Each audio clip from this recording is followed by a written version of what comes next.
Good morning, or good afternoon, wherever you are.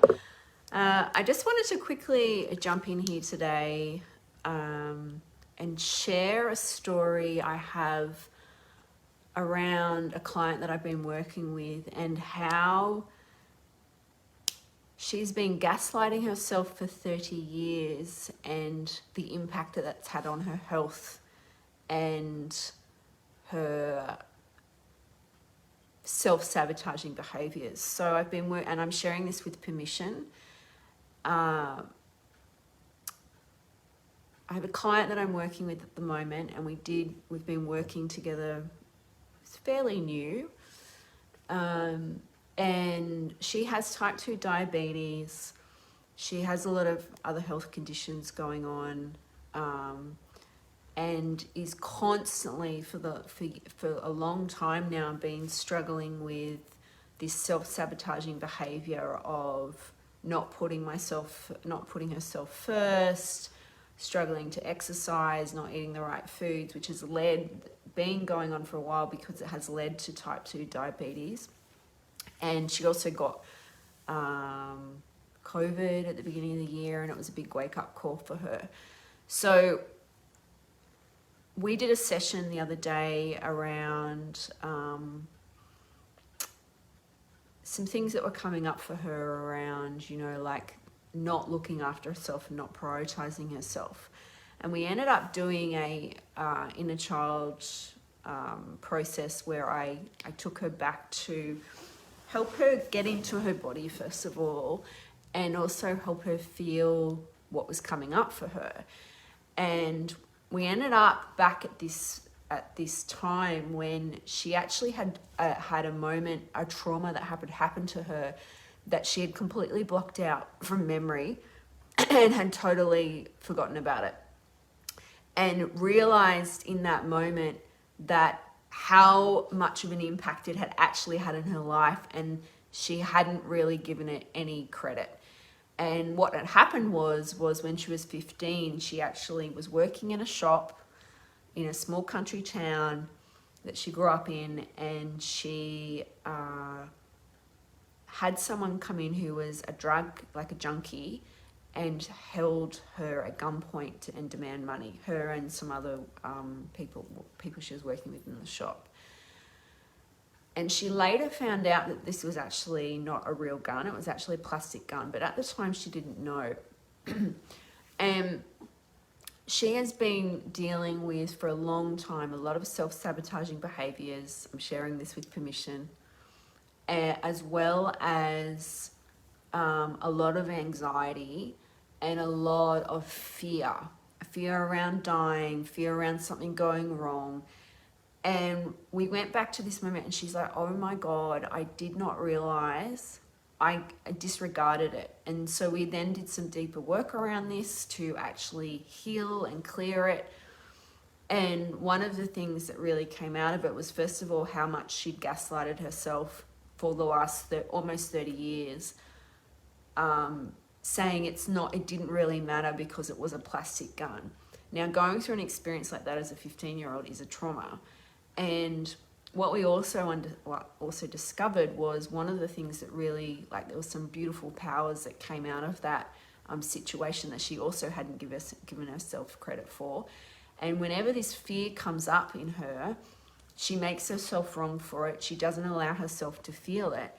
And then will go and do other self-sabotaging behaviors to try and escape from the uncomfortable feeling of it, such as eating or not doing, all these habits around our health and wellness, like looking after herself, prioritizing herself,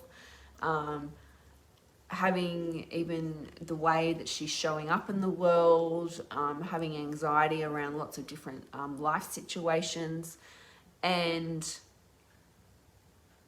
not acknowledging these type of things is a form of gaslighting, not giving ourselves credit and not allowing ourselves to feel the feeling. Now, I can also vouch for this experience because this is the exact same thing that happened to me almost 11 years ago. I had a tumor in my kidney and had to get my right kidney removed.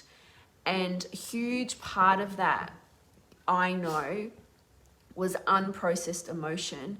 And a lot of it was anger that I had not processed from growing up with a father who was pretty much a tyrant and like a real hard ass and very hard on me and very critical. And I had a lot of things to process. And as a young woman, had a lot of anger around that. And I was actually making myself wrong for having anger, and I wasn't allowing myself to fully express it. Hello.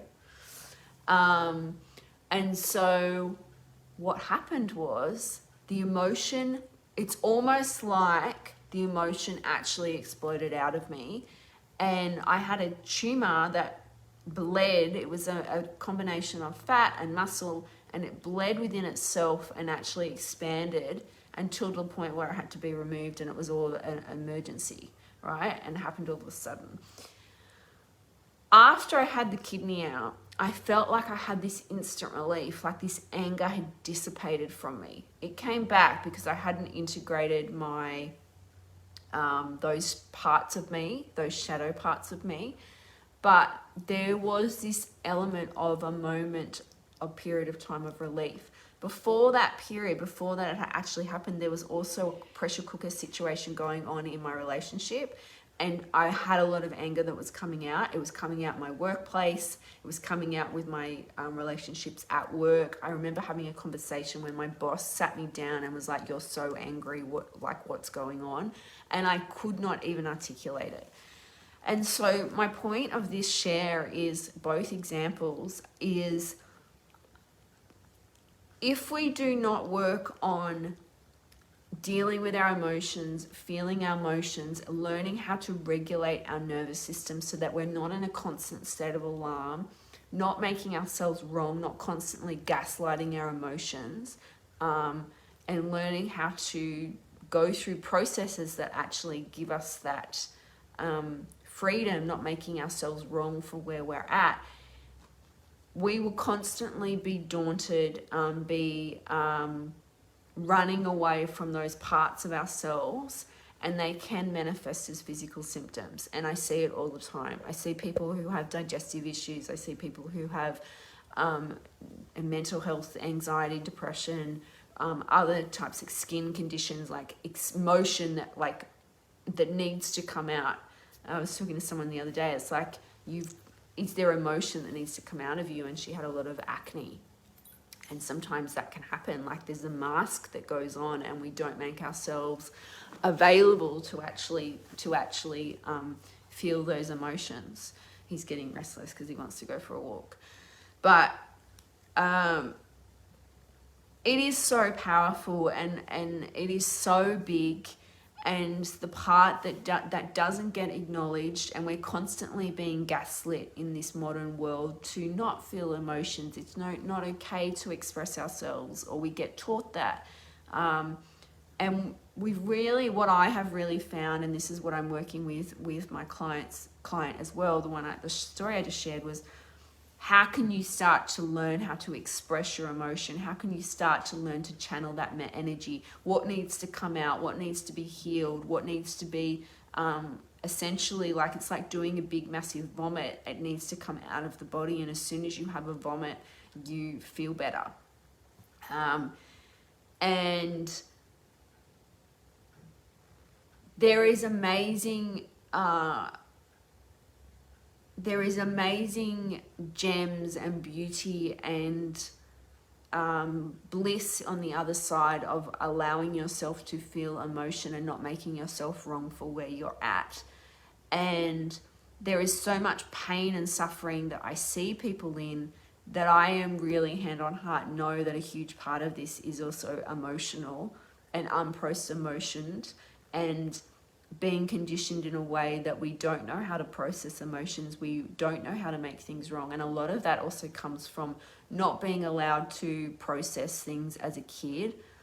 Think about when you were a child, were you allowed to cry? Was it made wrong to be sad or angry or frustrated? Or were you fully allowed to express your emotions? And I know for me, there was part of me that was okay with it. I had a mother that was pretty good and accepting, but there's also a big part of me feeling like I couldn't show my emotions. I had to be strong. I had to have like a poker face and not show emotions. And so that has had a massive impact, and there's been a massive rewiring that has had to go on in my own health, in my own body, and learning to rewire those parts, and it's still a work in progress. And I find that when there is something in my life that I'm really struggling with, if I don't give myself permission to feel what needs to be felt, it gets worse.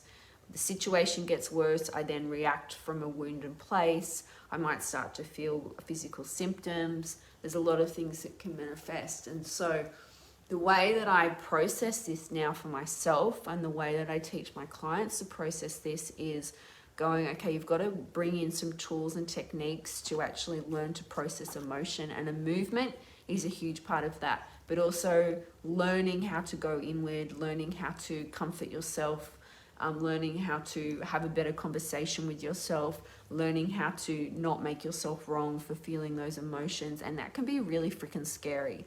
And a lot of people aren't willing to do that, aren't willing to have the conversation, because it's so uncomfortable. And the self-sabotaging behaviors that we have are there for protection. So the sabotaging behaviors, whether it be emotional eating, like eating food, smoking cigarettes, smoking weed, using drugs, using sex, using alcohol, whatever, procrastination is a big one. These are all protective mechanisms. And so it's our body lashing out, getting angry, going into a cave. This is all protection. Hello, darling. And once we understand that it's protection, what possibilities can open up for us when we realize that, okay, if this is protection, how do I actually get to myself to the point where I start to feel safe, so that then these behaviors start to disappear, or I can catch myself when I'm in that place and I know how to regulate my nervous system and get myself back to that point. And that is what I'm working on with this client. That's what I've been working on with myself.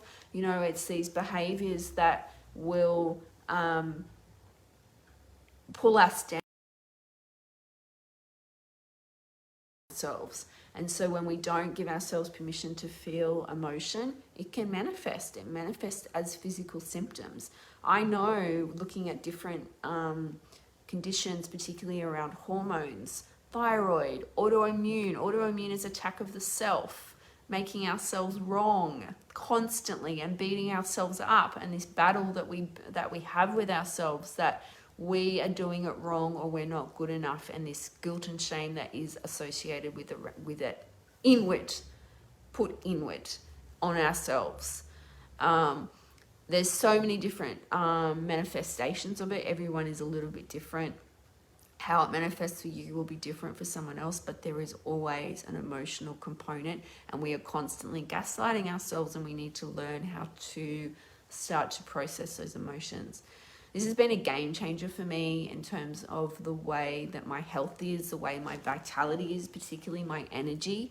I remember when I look back 11 years ago to when I had my kidney out, just before I had that kidney out, I was exhausted. I had no energy. I had no vitality. And the two components that were in that were missing was, one, I was gaslighting myself, and two, and didn't know how to process my emotions. I had traumas and wounds that needed to be healed, and I also wasn't looking after my body in terms of the way I was eating, the way I was moving, the way I was nourishing my body. And these are the two parts, as well as the physical component. I talk about this when I work with people. There's three, think of three circles. They're interlinked, and there's a little sweet spot in the middle that requires a lot of balance for us to find that equilibrium, to find that state. And why do we want to get into that state of balance? Because we're here for a short time, not a long time. I have saying this to my clients. I do a group call, coaching call twice a week, and I said to them, this is not a dress rehearsal. Why do we want good health?